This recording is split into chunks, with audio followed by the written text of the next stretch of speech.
On a quiet stretch of land in west central Missouri sits a 125-year-old farmhouse built in 1901 by my husband's family. These walls have seen generations grow, fields planted and harvested, babies raised, and a whole lot of life lived in between. And today, we're raising the next generation here on the very same century farm. I'm Brittney, the Homestead dreamer behind my lilac hill. Most days, you'll find me in the garden with dirt in my hands, in the kitchen preserving the harvest, or out in the barn milking our family cow. I'm also raising and homeschooling our children, teaching them not just how to live, but how to live well, with intention, gratitude, and with a deep appreciation for the life that we've been given. And there's our little farm store, a piece of this life that we get to share with our community, from fresh milk to homegrown goods, all rooted in the work that we do right here. My husband Kyle is the farmer.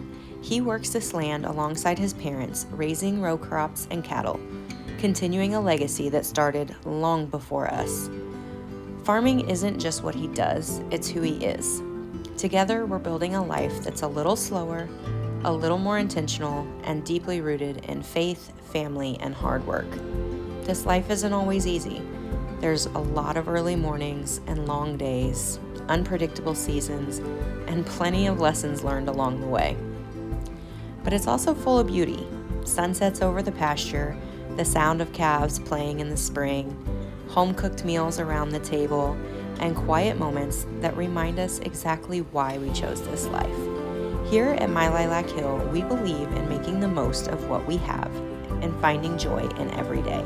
Whether we're sharing farm days, homesteading routines, seasonal rhythms, or the simple moments in between, we're so glad you're here with us. This is more than just a farm. It's our home, our story, and a legacy we're honored to carry forward.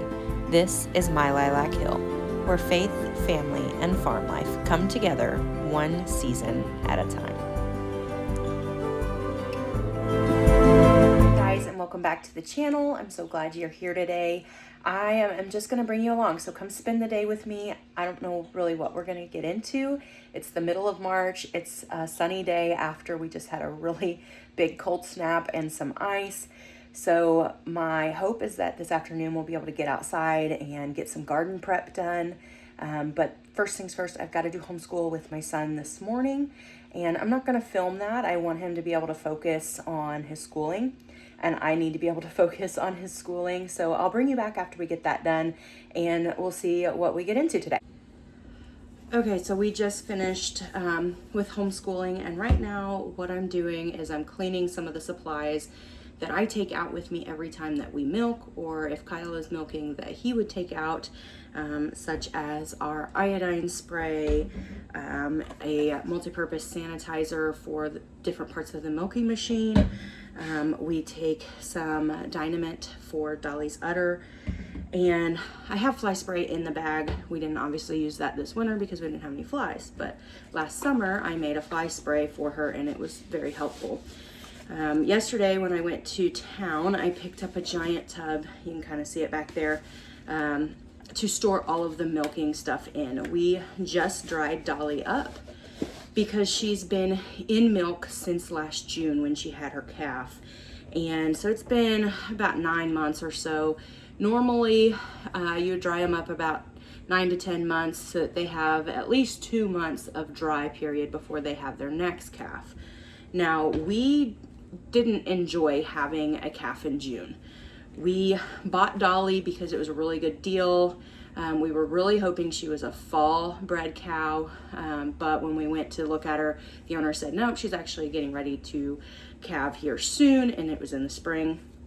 And so it wasn't exactly our ideal situation, but she was a great cow and she was the perfect fit for our family, so we went ahead and did it. But having a calf in June when I have a busy garden season, and of course I'm taking care of the kids all day too, and Kyle is extremely busy with the farming, it just wasn't great. It really took my attention away from the garden. My garden didn't produce like it should. There's weeds as tall as I was, and I was a little cranky, or a lot cranky, about the fact that I didn't have time for my garden. And I was the one that wanted the dairy cows, so I know it wasn't really right of me to be that cranky, but I was like caught between my two passions, and it really was frustrating for me. So when we bred Dolly back, we were intentional about breeding her to be a fall calver. So we're gonna have a lot longer dry period this year because of that. So we went ahead and dried her up, and also we wanted her dry before our vacation in June so that we didn't have to have somebody milking her, and I just didn't want to have to worry about her while we were gone. Obviously we still have people that are going to be taking care of the farm while we're gone, and they'll be keeping an eye on her, but they won't have to milk her, and I won't have that extra worry about that. So she's going to be dry until about September, and actually I think she's probably going to calve towards the end of September or first part of October. So we're going to be without her milk for about 6 months. I'm not really looking forward to that. I was really ready for the break from milking, and so was my husband. But store-bought milk, I just bought milk at Costco yesterday for the first time in like a year, and I'm not excited about it. But it is what it is, and at some point we hope to have 2 cows, and we hope to stagger their breeding. But while I have small children at home and I'm homeschooling and doing all of the things that I do around here and running the farm store, I haven't really done a great job of that, but ideally it'll get a little better. I can't have 2 cows. I know my limits, and honestly I think I'm a little bit extended past my limits currently.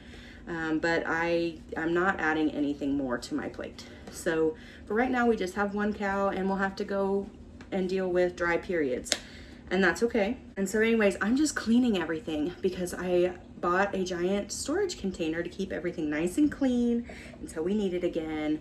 And so getting everything from our milking bag cleaned up and dried off to put in there. I already put the milk machine in there. I already ran all of our towels and wash rags that we use for her. I ran those through the washing machine and the dryer. And so those are put in there. Now I will re-wash and re-sanitize everything before I go to milk again. You might think that's redundant to clean it before I put it in there and then clean it again, but even in a storage container, it's gonna, I don't know, it's just, I'm not gonna take the risk. It's gonna have dust particles at least. And so it'll just need another sanitizing before we get ready to milk. But let me go show you that container. So this is the storage container that I purchased, and as you can see, I have my milk can, I have different parts of the machine. Now the actual milking machine is out in the barn, but all of the tubing, these are all of our towels, and this is just a large container that we use when we're filtering. And I do also have some milk screen or silk filtering cloth there. So I'm gonna add all of this stuff.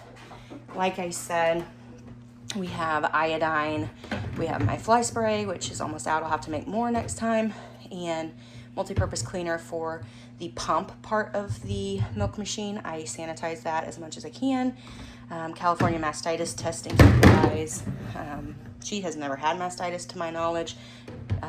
The previous owner said she never had it, and I have not had her have it, or I have not experienced that with her. This is the jar I put hot soapy water in with her washcloth so I can get her udder clean. I feed her a little bit of vitamin E in her feed. It just seems to make the milk taste a little better. Dynamint helps keep her udder in good shape, and I also put coconut oil on. She seems to really like the coconut oil. I have a curry comb so that I can just make her comfortable, especially like right now she's shedding really bad, so this is really helping her to shed out her winter coat. These are the plugs for each receptacle for the teats, and these are just some extra parts. So I'm gonna put all of this in here. And then I also need to get my milking bag clean. This is the bag that we carry out every time we go to milk, and it's pretty filthy, so I need to clean it before it can go in there, but I haven't got to that. And I'm hearing Miss Maggie wake up, so I'm gonna go get her real quick. So Maggie woke up from her nap, so I've got her now, but I'm just gonna start getting some of this stuff put away. Now this kind of is a new setup in our dining room. I used to have a china hutch here, and I had some of my little knickknacks and stuff displayed on it, and I got rid of it. I didn't get rid of it. I moved it out to our farm store, and I plan on displaying some of our stuff that's for sale out in the farm store on it, so I'm still using it. It's actually one of my favorite pieces of furniture, but I took it out of here for a couple of reasons.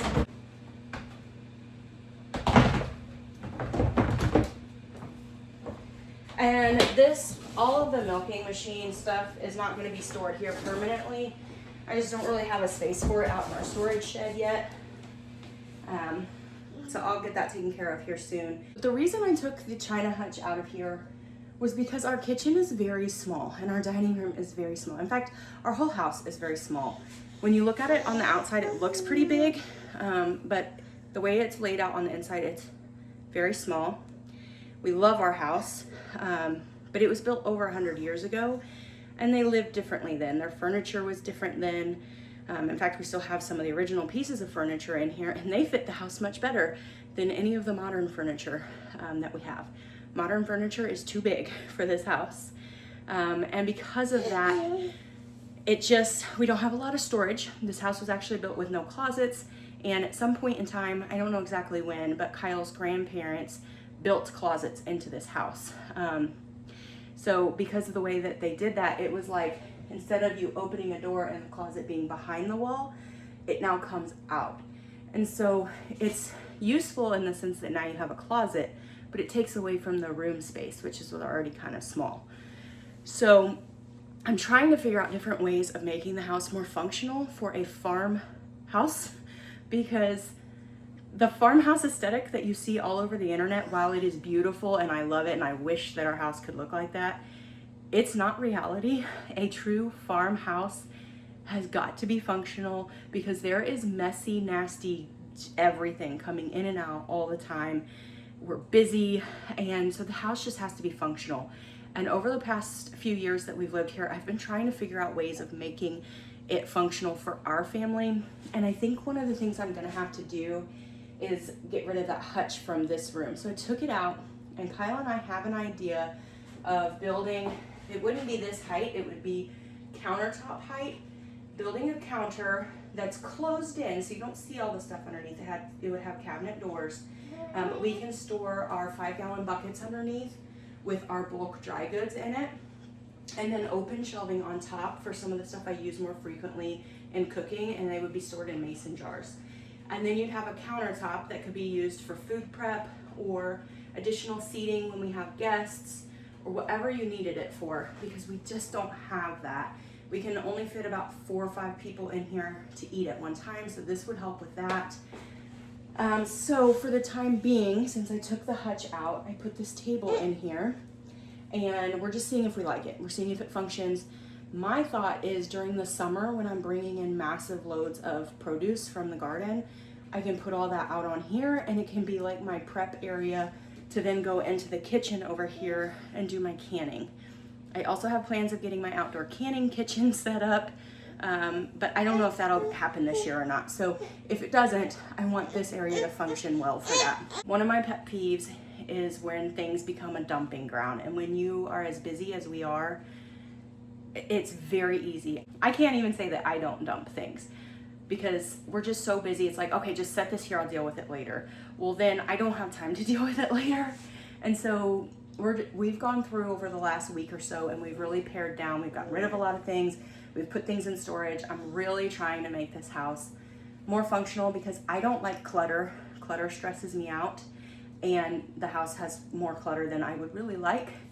And I'm just trying to get it to where it's a little bit more manageable, because honestly, I don't want to spend my whole life in the house cleaning and organizing things, but I can't function unless my house is clean. And so I've got to find a middle ground somewhere, because I would much rather be outside. I want to go outside and work. So we're going to see how this works. And if we like it, we're going to go forward with the build process on that countertop and storage, probably next year. As I said, I'm bad about dumping things. I brought our magnolia tree in. I bought a magnolia tree the other day when I was in town, because if you didn't know, our daughter's name is Magnolia. It's my favorite flower. And her name is actually Magnolia Jean. And this is a magnolia Jane variety. And we wanted to plant a magnolia tree in the front of our house just because our daughter's name is Magnolia and I love them. So we bought one the other day because it was a really good deal. It was $36. So I bought it, but it was icing out, like sleeting and snowing and like ice pellets and everything. So I could not put it outside. I think we're past the last of the super cold weather. We'll have to see. It's supposed to be like 75 degrees today and for the next several days, and we're heading into April, and generally by about April 15th we've had our last frost. Every year it's different. We live in west central Missouri, and so we could have snow in May. It doesn't happen often, but it has happened. But my hope is this weekend I'll be able to get the magnolia tree planted and it won't be sitting on this table. But so far this morning we've gotten homeschool done. Maggie had her nap, which was great because that helped us to be able to knock out homeschool in about an hour. She's awake now. We're gonna have to start getting lunch prepared. The husband has requested pizza. So we're gonna have homemade pizza. Miles is gonna help me make it. And after lunch, my plan is to be outside. So we'll see if that happens. So I'm getting out all the ingredients for the pizza that I promised my husband and my son for lunch. And in true Brittney fashion, I promised something that I don't have all the ingredients for. I was sure I had 2 or 3 cans of tomato sauce left in order to make the pizza sauce. And I don't have any. So I have everything else. I have the Canadian bacon. My husband really likes Hawaiian pizza. I do too. And so we were gonna make half Canadian bacon and half Hawaiian. I'm not gonna put the pineapple on here because how I'm going to make the sauce, I'm not sure how that's gonna work. But we're gonna make a little bit different sauce. I've never made this kind of sauce. You'll learn something about me. I wing everything. I do not follow a recipe. I will start out following a recipe and then I never follow it. So I'm not very good at recreating the things that I make, and it kind of frustrates my husband because he'll be like, that was so good, can you redo it? And I'm like, no, I just cook with my heart, and most of the time it turns out really good. So we're gonna see if today is one of those times or if it's gonna be disgusting and we're gonna not want to eat it. But my thought is I made homemade ranch for our salad, and I have this pesto sauce from Costco that we really like. So I'm gonna do like a pesto ranch and then Canadian bacon, and it should be okay. But I also promised my son that he could put the pizza together. So I gotta get him down here and get that started because it's 11:20 and Kyle will be in for lunch at noon. So let's go. Okay, I just sent Miles to the bathroom to wash his hands, and so he will be right back and we will get started on this. And I think I'm gonna go ahead and start mixing the sauce. Like I said, I don't use recipes. I wing it. I measure with my heart. So I just put a couple. Come here. Okay. Hi, everyone. Here's your step stool. Thank you. You're welcome. So I just put a little bit of the pesto, and then it's mostly going to be ranch. We all like the ranch, and we all like the pesto, so this should work out.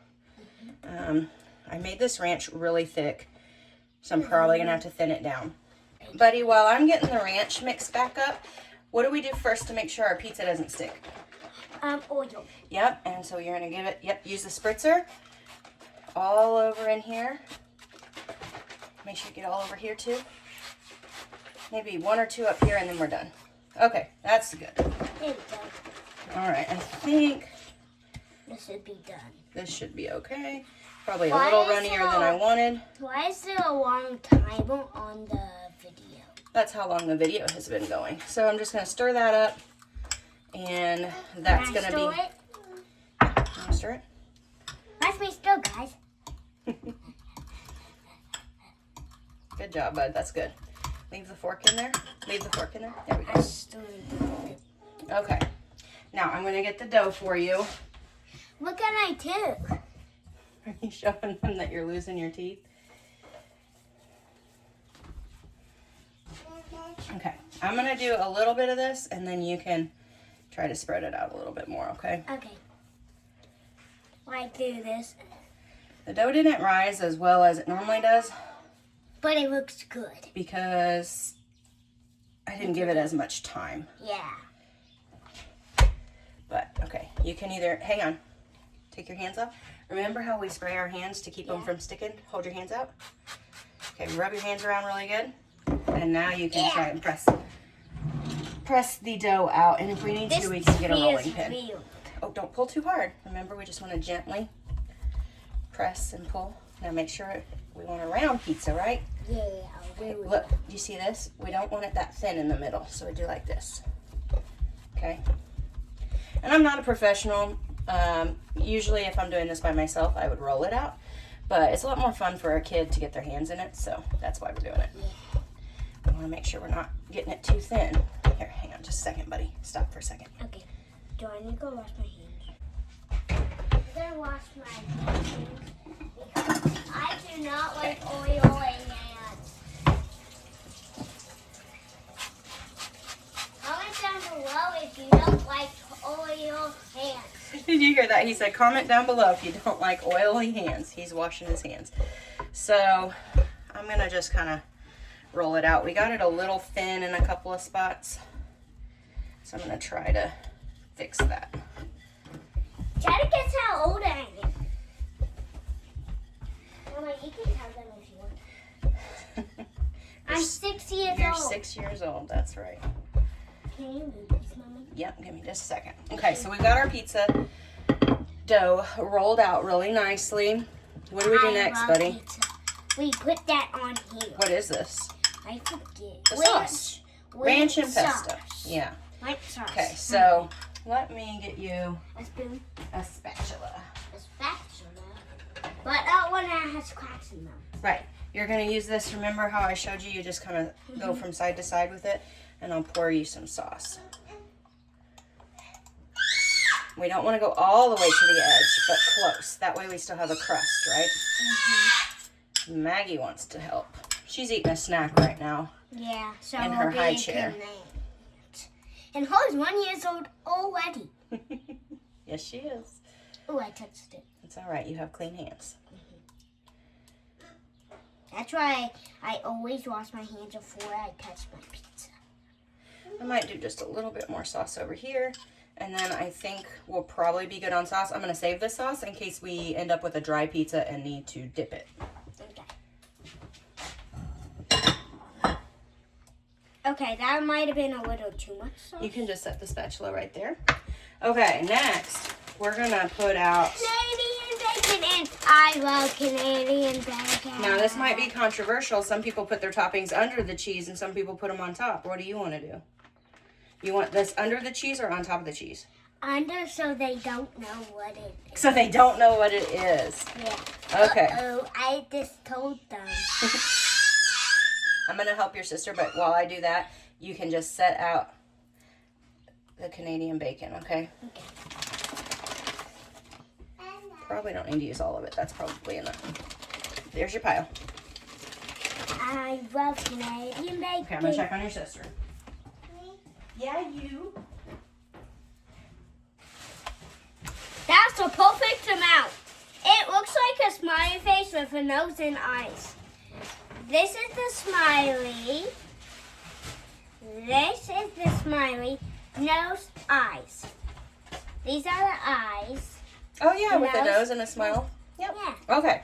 Now we're going to do two different types of cheese. We're going to do a little bit of shredded cheddar jack.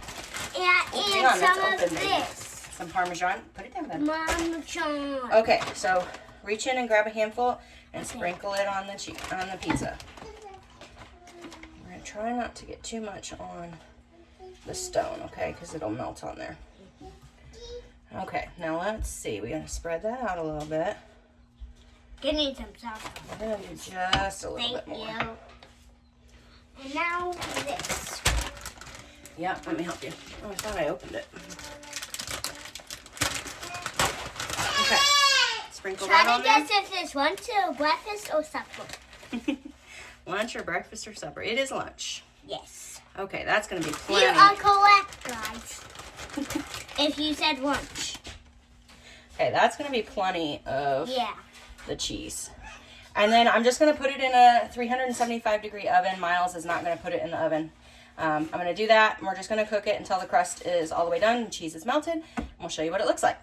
To go with our pizza, we always like to have a vegetable at every meal, and so I made a salad with some spring greens and romaine hearts, bell pepper, cucumber, and some feta cheese, and we'll have that with our homemade ranch dressing, and should be a pretty good meal.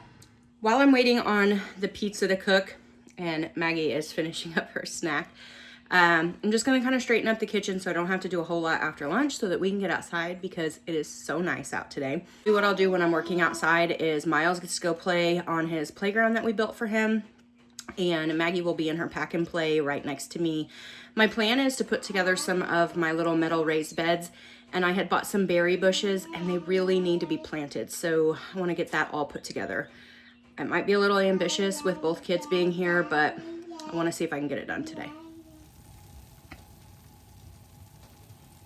Okay, here is the pizza already baked, and like I said, it's a little bit thinner crust than I normally prefer, but it will do just fine. I think the sauce is going to end up being pretty good on it. It does look green, so it makes it kind of interesting, but that's pesto, so it's not a Hawaiian pizza, but when Kyle gets home here in a few minutes, I don't think he'll be disappointed. This is my plate. I'm really excited to eat the pizza because there's pepperoni, Canadian bacon. Canadian bacon, and cheese. Cheese pizza is my favorite kind. What about your salad? You like salad, right? Yeah, I love my salad. Everything. So while everything that we show here on this channel is transparent and it's honest and it's raw and it is our real life, it is not our entire real life. I will never show us sitting around the table eating as a family.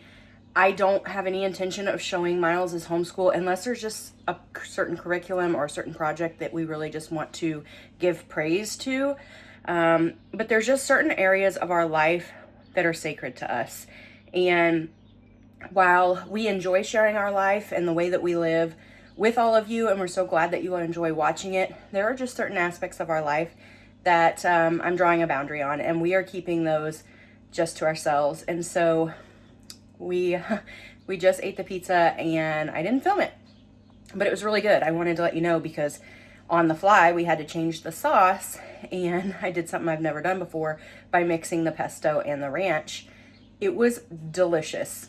It is absolutely a keeper. I will absolutely make a pizza like that again. So if you like pesto, you would love it. So just an idea, if you're wanting to kind of spice things up with your pizza making at home, try some ranch and pesto, and it makes a pretty good sauce. While Kyle is in for lunch, he's spending a little bit of time playing with the kids, and I am gonna head to Dolly and check on her. It's been about 7 days since we milked her last, and every day just try to really check on her udder and, you know, make sure there's no signs of mastitis, no redness, no swelling, no fever, no loss of appetite, no noticeable signs of pain or anything. She is down grazing, which is good. Every time I have looked at her throughout the day for the last 7 days, she's been eating, grazing. My dog just jumped the cats, and there was some high tensile wire, and so that was what all that noise was. But every time I've checked on her, she has been grazing, so that's good. She doesn't seem to have any loss in appetite, and I haven't noticed anything until yesterday. She had a little bit of, I wouldn't even say redness, a little bit of pink on her udder. But it was also freezing cold and super windy and sleeting. And so I wasn't sure, is that mastitis or is she just a little wind chapped? The udder did not feel tight or engorged or warm or hot or anything like that. And so I'm thinking it's more wind chapped, but I'm coming out today just to make sure. Probably watch her for another day or two, but then I'll feel pretty comfortable putting her back out in rotation with the beef herd, and she'll stay in rotation with them. When I say rotation, we rotationally graze. So she'll rotate through the pastures with our beef herd until she calves again. This is the pasture that she has been in during her entire lactation. This is we call it our sacrifice pasture. We work really, really hard rotationally grazing and building the soil and having good pastures to look at. This pasture, for people who've never farmed, you might not understand, or people who've never raised cattle and rotated on pasture, you might say, oh, it looks fine. It does not. It looks terrible. There's like no grass. And then, you know, we drive in and out of here between the two barns. And so it's a sacrifice pasture. And when she's in lactation, this is where she's at. We do set out hay for her, and we also give her a little bit of grain. It's grain that we make here on the farm and grind. It's also got alfalfa mixed into it just to up her protein for her lactation, and she does pretty well on that. But she will enjoy leaving this pasture and going to our good pastures with the beef cow. She'll get a nice tasty treat. Hi, Miss Dolly. She is shedding like crazy, so you can see that all around her neck. It's not lice. She is shedding her winter coat, and it's funny. She actually looks quite a bit different in the winter than she does in the summer, especially in her face. She has a very light Jersey face, and she is definitely starting to look more like herself. She was pretty shaggy this winter, and she's put quite a bit of weight back on, which is wonderful. That's what we want to see. Now, for those of you not familiar with dairy cows, you might think her bones are protruding and she is too thin. She is looking great considering she just finished her lactation. She is rebred and she's going into her dry period. She is looking pretty good. So I don't know if she'll let me get much closer to her. I definitely do not want to put her in her milking stanchion because I do not want anything to signal to her to start milking. And the lighting is not great, but she's looking okay. I think she's a little wind chapped because it's not nearly as pink as it was yesterday. And she has definitely deflated quite a bit more. So I think she's looking pretty good. She has had a little bit more of a pink udder. That's just kind of her natural coloring. It's a little bit, I'm not really sure the right terminology, but it's a little bit darker pink. It is not a sign of mastitis for her. That's just her natural coloring. Her skin is just a little bit more pigmented on her udder. Pigmented, that's the term I wanted. But I think she's doing okay. And as you can see, she's not been milked in 7 days, and she is definitely shrinking in her udder size. So the last time that we milked her, I'm trying not to make, you could keep grazing, Dolly. I'm not taking you up to the milk stanchion. But the last time that we milked her, we had already switched to milking every other day, once every other day, and she was down to about 10 quarts in production. At her peak, she was at about 6 gallons a day, so she was ready to be dried up, and I think she's doing pretty good. So I'll check on her again later today, probably tomorrow, and then I think probably by Friday or Saturday she'll be out with the beef herd.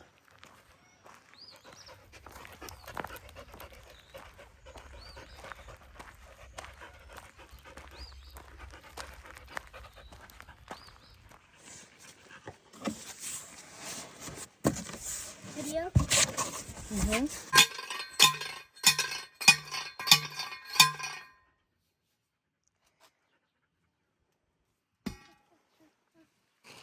Okay, this afternoon we were able to get my green stalk all assembled. I have not planted anything in it. It's just got potting mix in it. I haven't watered or anything. That's the watering reservoir. But we did notice it is a little bit wobbly, not super sturdy. And I don't remember what channel I saw this on. It may have been Sage and Stone Homestead, but they put a T-post and then like strapped around it. And since we get some pretty intense wind, I think I'm going to do that. I put the T-post in, or well, Kyle put the T-post in for me. And then I think I'm going to... And then I'm going to put a ratchet strap here and on the bottom layer. And I think that should be plenty. I got my herb pots refreshed with new potting soil. I'll just be planting a few kitchen herbs like basil and oregano and parsley. And then in this one, I'll do dill for canning purposes. And then we also got our 3 blueberry bushes planted. Now these little raised beds will end up getting moved out to the pasture at some point. We're going to have all of our berries out there, but I did not get that set up in time. So for right now, they're right here close to the house where I can keep an eye on them until they're a little more established. And Miles is riding his bike. Maggie is trying to settle in for a nap. And I am trying to figure out what I want to do next. I could either do maybe a little bit more seed starting. I could start cleaning my garden shed, do some more garden cleanup. I went and bought 5 new cattle panels and 20 new T-posts to extend my arch trellis, so I could get started on that. I don't know what I'm gonna do. I do know that I did not make it to the gym this morning. We had a really rough night with Maggie last night, and so I didn't make it to the gym. I normally go to the 6 o'clock class, and that makes me have to get up at like 3:30 to be able to get ready and leave the house in time to get there. And that just did not happen. So I've got to get a Peloton ride or a long walk or something in today. I am still on my weight loss journey, and so far I'm doing pretty good. I started in September. Well, I've kind of been on a weight loss journey my whole life. I've struggled with weight my entire life. I'm the kind of person that just gains weight very, very easily, especially under stressful conditions, and with pregnancies. And so I gained a lot of weight with my pregnancy with Miles. I actually didn't gain any weight with my pregnancy with Maggie, but my body composition changed a lot. So I probably lost quite a bit of muscle and gained some fat, but stayed the same on the scale. And yeah, so I've been working on that really, really diligently since September. I've gone down about 7.5% body fat. I've gained quite a bit of muscle. I've lost quite a bit of fat. So I'm really, really pleased with how that's going so far. And I want to continue being consistent in the gym, but it's going to be a little bit harder during the busy time of the year. But I want to at least be able to go 2 to 3 times a week. I was going 5 days a week, sometimes 6 days a week in the winter time, but I just won't be able to do that during the spring and summer. But at least I'm really active all day long. I'm outside working and stuff, so should be okay. Okay, I'm heading back up because Miles wants to show you he can do a hop on his bike. Hold on.